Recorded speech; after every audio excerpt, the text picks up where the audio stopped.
Hey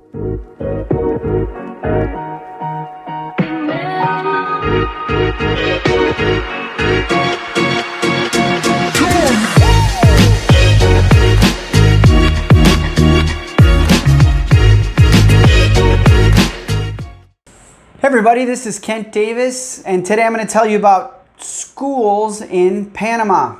If you like what you see, make sure to subscribe to future videos. Thanks for watching.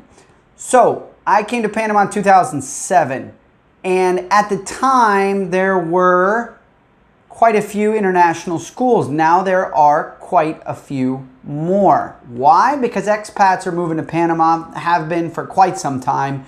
And unfortunately, the Panamanian public school system is not that great.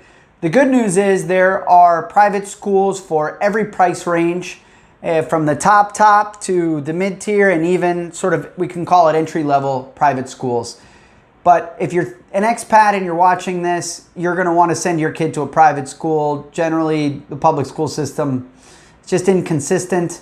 The kids miss a lot of school. Teachers sometimes don't show up. They use old books. Anyway, I don't want to get into that too much.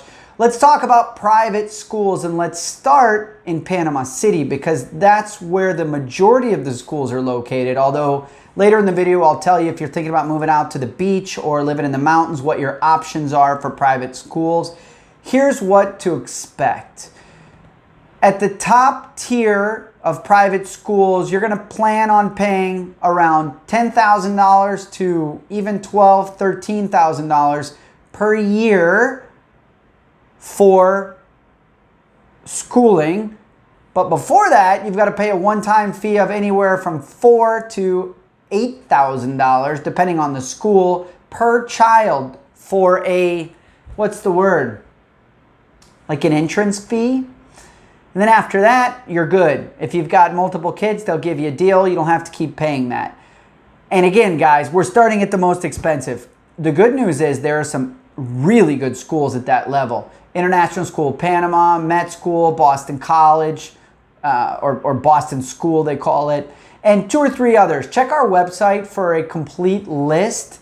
But in the meantime, that's what you're going to pay. You've got 2 different considerations when it comes to the school calendar. You've got the Panamanian calendar, which some very good private schools use, that runs from March until December. And then you've got the international calendar, which is, I believe, like June to what? July to about May. Whatever the school calendar is in the U.S., obviously my 2 kids are on the Panamanian school calendar. We send our kids to La Salle. La Salle is a Catholic school in El Cangrejo, very close to where we live. So, you know, it's funny, I learned from a good friend who was a teacher. She said, your kids learn to be bad on the bus. So you might want to consider living close to your school. La Salle and El Cangrejo is a great school. We pay $350 a month. I think our admission fee one time was like $2,000, if that. It might not have even been that much. School books every year cost us in La Salle about, $300 one time. Uniforms, all schools wear uniforms. Yes, so much better. No decisions.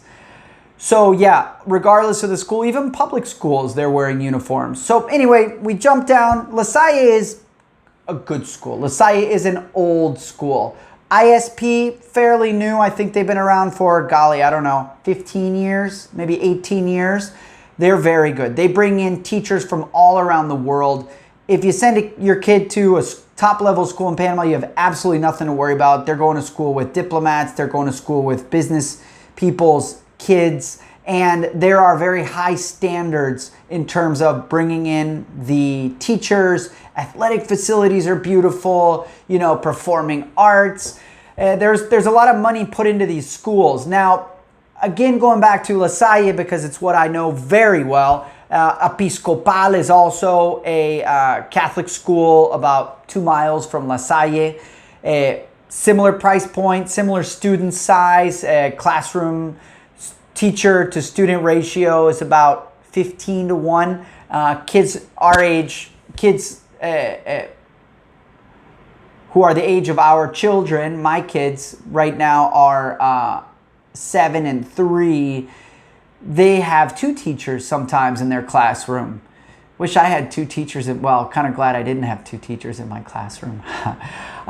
Anyway, so yeah, guys, what else can I tell you about schools in Panama? You've got the calendar, you've got an idea on cost. Visit our website for the most up-to-date information. That's got school registry information. All the different schools' websites are there, so you can just learn a little bit about them and then click on them.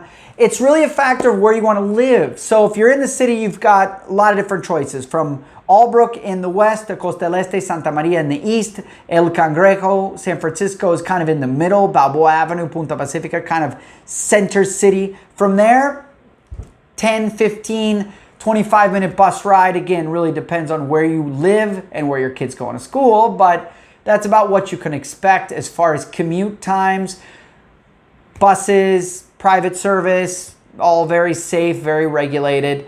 What else can I tell you about schools in Panama? I think that's about it. Put your questions down in the comment field. We love fielding questions. Visit our website for more information, and please, guys, make sure to subscribe so you can see future videos. Thanks. Ciao.